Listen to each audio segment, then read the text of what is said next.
हम अगर बीमारी के लिए कोई उपाय करें तो कौन सी प्रदोष पर करें, और लक्ष्मी के लिए कोई उपाय करें तो कौन सी प्रदोष पर करें। तो अच्छे से सुन लेना भाइयों, शुक्ल पक्ष में जो प्रदोष पड़ती है वो लक्ष्मी की वृद्धि के लिए होती है।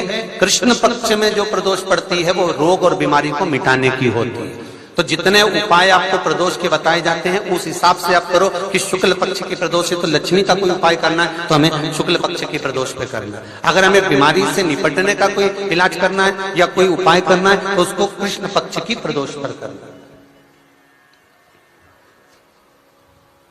अब शुक्ल पक्ष की प्रदोष, उसकी प्रदोष का दिन था, बैठा हुआ था।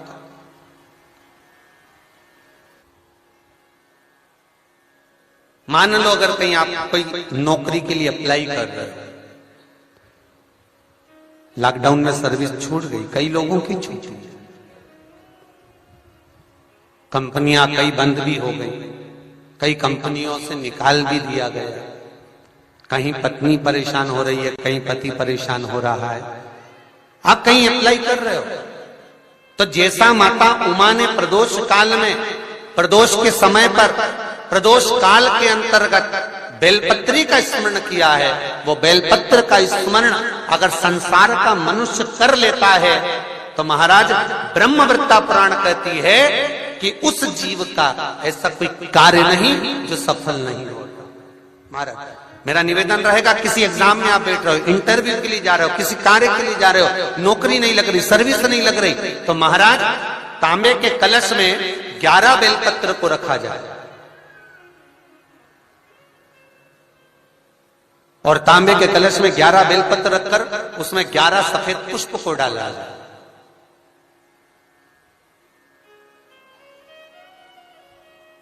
लाल चंदन घिसकर कटोरी में लेकर जाइए।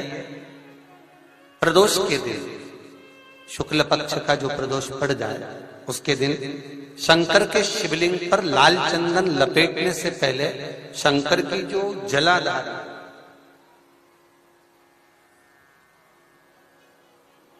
महाराज ये शिवलिंग है,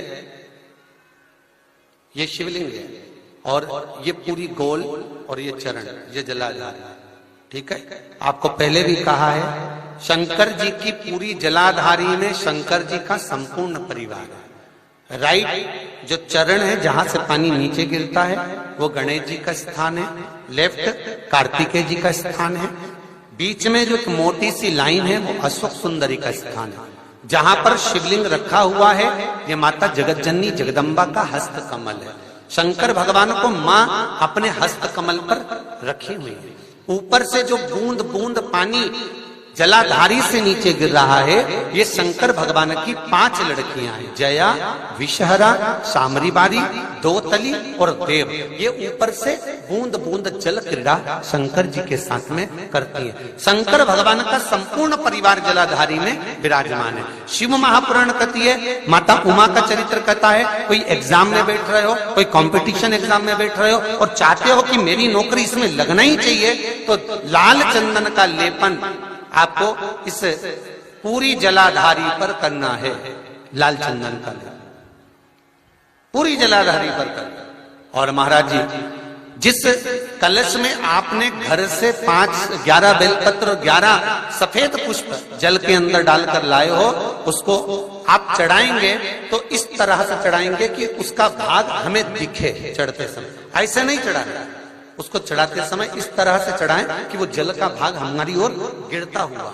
महाराज जब आप वो समर्पित कर दें बेलपत्र पुष्प आदि सभी चीजें, उस चंदन का एक थोड़ा सा भाग पूरी जलाधारी पर हाथ फेर कर अपने दरवाजे पर आते आते उसका स्पर्श कर दें। जिस दरवाजे से आप एग्जाम देने के लिए जाओगे, जिस घर से आप जाओगे, अपने घर के किसी भी दरवाजे पर उसका हाथ लगा दें या कोई स्थान को छू लें।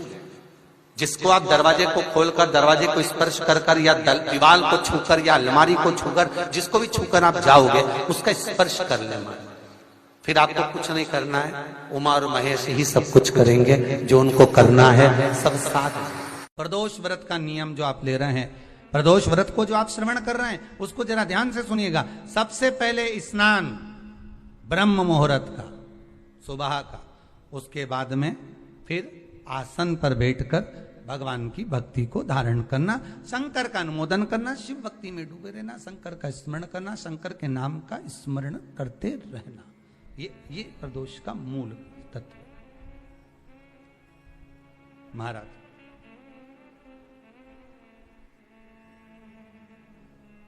प्रदोष व्रत करने वाले को भोजन नहीं करना चाहिए, ध्यान दीजिए। फलाहार करो, उसमें भी नमक का सेवन मत करो। प्रदोष व्रत में नमक का सेवन वर्जित होता है। कारण क्या कारण होता है? उसका एक कारण माना गया, नमक की वर्जितता। जिस समय पर एक नगर में एक ब्राह्मणी रहती थी, बहुत भाव से सुनिएगा, प्रदोष व्रत नमक को त्यागने का भाव। प्रदोष व्रत की किताब में भी मिल जाएगा आपको, आप पढ़ेंगे तो सुना होगा आपने। एक ब्राह्मणी रहती थी एक नगर में, उसका पति नहीं था, छोटा सा बालक एक साथ में रहता, छोटा सा बालक। अब ब्राह्मण के घर की धर्म पत्नी है,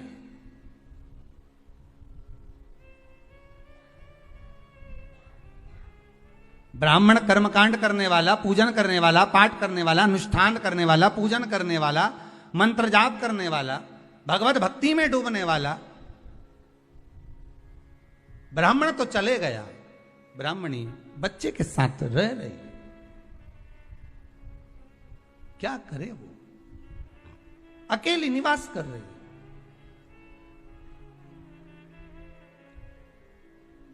अकेली रह रही है। और ब्राह्मणी बच्चे के साथ भ्रमण करती रहती, घूमती।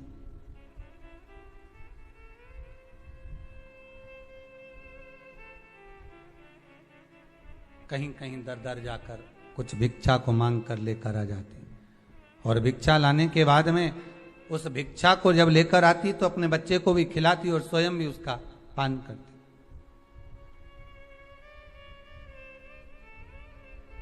एक दिन ब्राह्मणी भ्रमण करते करते प्रदोष काल के समय पर शिव मंदिर में प्रवेश करी। प्रदोष काल के समय पर, और शंकर मंदिर में जब प्रवेश करा, प्रदोष काल किसको कहते हैं? सूर्य अस्त हो रहा हो, रात्रि प्रवेश कर रही हो, दोनों का जब मिलन हो रहा हो, वो प्रदोष काल कहलाता है। दोनों का जब मिलन हो रहा, सूर्यास्त हो रहा हो, रात्रि अपना चरण बढ़ाने के लिए आगे बढ़ रही हो, और दोनों का जब मिलन हो रहा है, वो प्रदोष काल है, वो प्रदोष का समय है।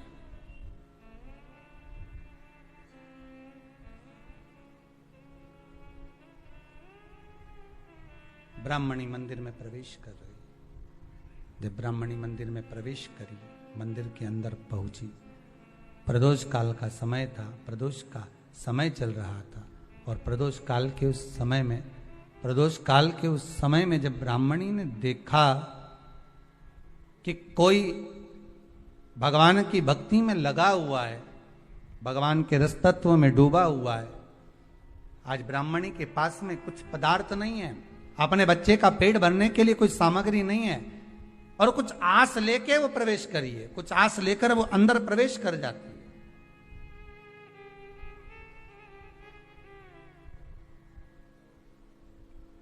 कोई ऋषि की पत्नी, कोई ब्राह्मण जन की अर्धांगिनी उस प्रदोष के समय पर शंकर का अभिषेक पूजन कर रही थी, भगवान शिव की आराधना कर रही थी, भगवान की भक्ति में डूबी हुई थी। भोला सब दुख का प्रयास करना, जब जब जिस जिस महीने में जो जो प्रदोष पड़ा करे, जब प्रदोष पड़े, बन सके 1 बेलपत्र, बन सके 5 बेलपत्र, शमी पत्र, हरे मुंह,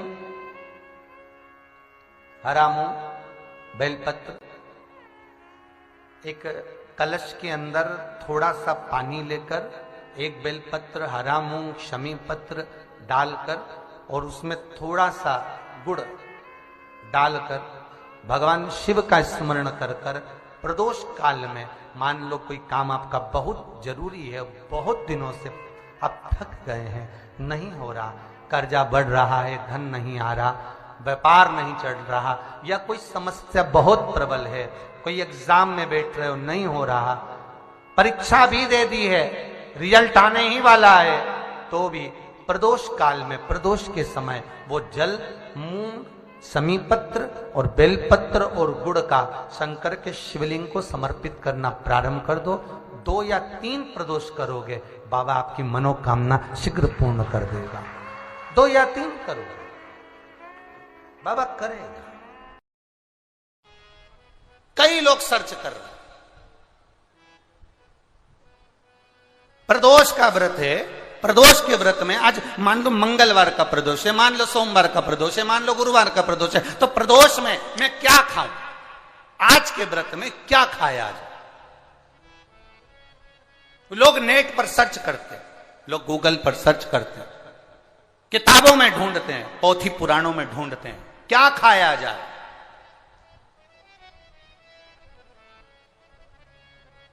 हम क्या खाएं जिससे भगवान हमारे व्रत को स्वीकार करे और हमारे व्रत को स्वीकार करे और हमें दर्शन दे। हम क्या खाएं? हमारा तो केवल इतना सा निवेदन है, किसी भोले व्यक्ति का, किसी गरीब व्यक्ति का धन मत खाओ, प्लाट मत खाओ, उसका पैसा मत खाओ।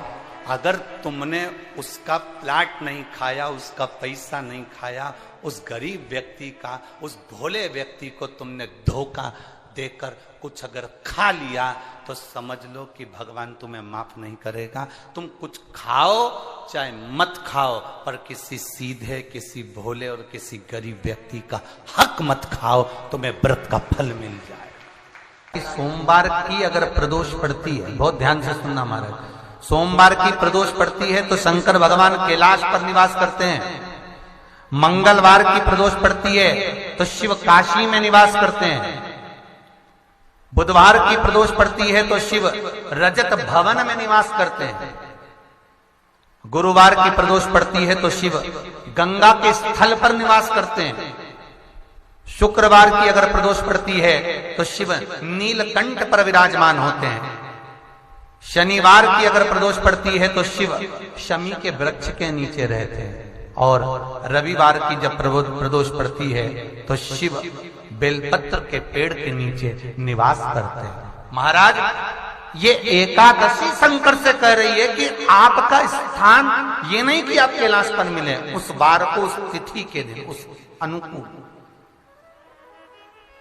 हमारे यहां कहते हैं सोमवार की जो प्रदोष पड़ती है वो इच्छा पूर्ति करती है, मंगलवार की प्रदोष रोग से मुक्ति देती है, बुधवार की प्रदोष कामना की पूर्ति करती है, गुरुवार की प्रदोष शत्रुओं का नाश करती है, शुक्रवार की प्रदोष सुख और शांति देती है, शनिवार की प्रदोष संतान का सुख देती है, और रविवार की प्रदोष जो काम दुनिया में कोई नहीं कर सकता वो अचूक फल की प्राप्ति रविवार की प्रदोष करा देती है। महाराज, ऐसी प्रदोषों का नियम वर्णन किया चाहिए। भगवान कहते ठीक है, तू थोड़ी देर खड़ी हो। एकादशी सम्मुख खड़ी हुई, पार्वती जी ने जिस अंगुष्ठ का जल पीने के लिए लिया था हाथ में, बस पीने ही वाली थी, शंकर भगवान ने वही हाथ में जल लेकर एकादशी के हाथ में उसको देकर कहा, ले, ये मेरे द्वारा निर्मित एक व्रत है जिसे त्रयोदशी के दिन तूने मांगा है, मैं तुझे देता हूं।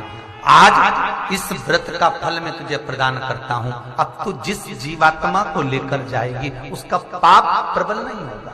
किसी स्त्री, पुरुष, बालक, बुजुर्ग जो भी होगा जिसने प्रदोष का व्रत करा होगा, वो जीवात्मा को तू किसी फल की कामना से नहीं, स्वतः ही लेकर चली जाए, उसमें कोई कामना नहीं है। बन सके जीवन में 11 प्रदोष या 26 प्रदोष करने के बाद आप उसका उद्यापन कर कर विराम भी दे सकते। पर जीवन में एक बार प्रदोष का व्रत मौका मिले, जिस कामना से जिस दिन का भाव आपके मन में आए कि मुझे रोग से मुक्ति पाना है तो ये प्रदोष मुझे करना है, मैं और रोग मुक्ति के लिए हम मंगल, जो भी आपके मन में आ रहा है, संतान प्राप्ति के लिए शनिचरी प्रदोष, आप उसका स्मरण करें। फिर लिखा शिव महापुराण में, बड़ा सुंदर लिखा विद्याजी ने, मान लो आप प्रदोष का व्रत नहीं कर सकते, आप अगर व्रत नहीं कर सकते तो प्रदोष के दिन, प्रदोष काल में शाम का समय सूर्यास्त का कुछ पल, कुछ घड़ी के पहले से लेकर बाद तक का प्रदोष काल के अंतर्गत आप शंकर जी के मंदिर में जाकर 1 लोटा पानी, 5 बेलपत्र भी अगर समर्पित करते हैं तो संपूर्ण प्रदोष का फल आपके भाग्य में प्रबल हो जाए। शिव महापुराण में इसका संपूर्ण देशवासियों को अनंग त्रयोदशी की बहुत बहुत बधाई हो। ये मेरे महादेव की वो त्रयोदशी है, इस त्रयोदशी पर आज, इस त्रयोदशी का मतलब अगर संसार के लोगों को मालूम पड़ जाए, ये शुक्ल पक्ष की जो त्रयोदशी होती है इसको अनंग त्रयोदशी कहते हैं।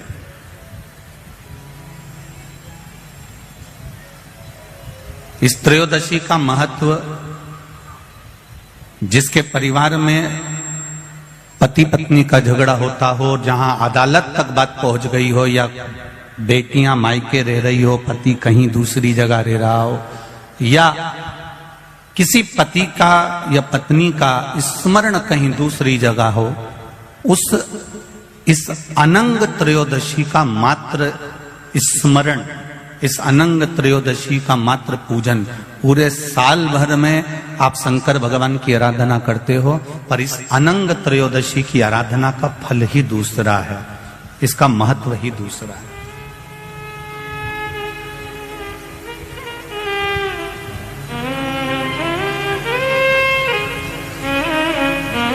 अनंग त्रयोदशी,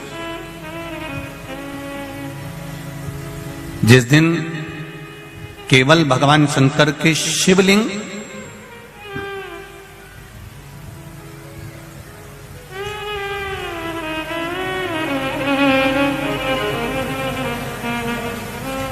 जैसे ये जलाधारी है, माता पार्वती जी का हस्तकमल, ये शिवलिंग रखा हुआ है, ये जलाधारी में से पानी बहने का स्थान, बीच में मोटी सी लाइन जहां अशोक सुंदरी विराज रही है, राइट में गणेश जी, लेफ्ट में कार्तिकेय जी, और गोल जो भाग है वो माता जी का हस्तकमल है। और ये जो शिवलिंग रखा हुआ है ये शिव का स्वरूप है।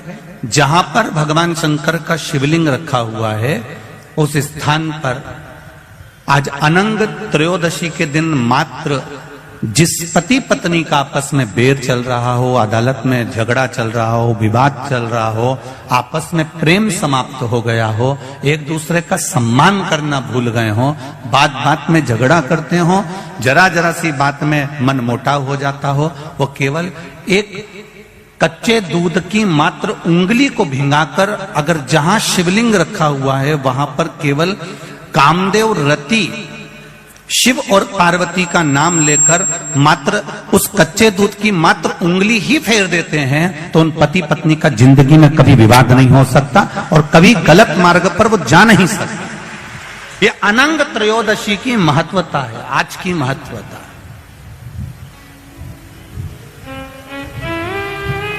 केवल साल भर में एक दिन होता है जिस दिन भगवान अपने साड़ू भाई के साथ पूजाते हैं। केवल साल भर में एक दिन होता है जिस दिन महादेव कामदेव के साथ पूजाते हैं।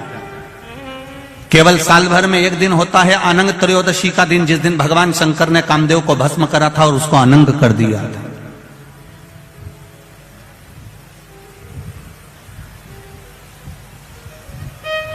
और आज पूरे राष्ट्रवासियों को तो बड़ा प्रसन्नता का विषय है कि आपको अनंग त्रयोदशी के साथ में आज सोम प्रदोष का भी आनंद प्राप्त हुआ है।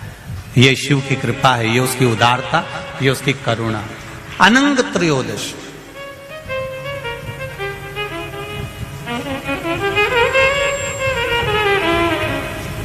अनंग त्रयोदशी